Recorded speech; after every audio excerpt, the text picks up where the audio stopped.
общем, у меня, знаете, был кашель уже в течение, наверное, 2 месяцев, сухой кашель. И он меня так доставал, особенно ночью.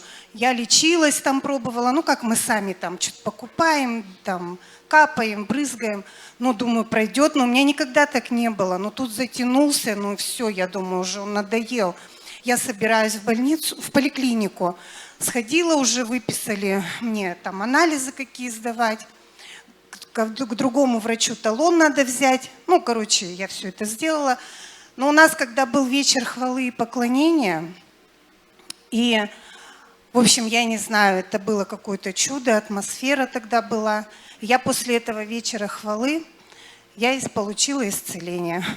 Я на следующий день встаю, и у меня кашля просто нет. Ну, он есть чуть-чуть, я чувствую, что изменения.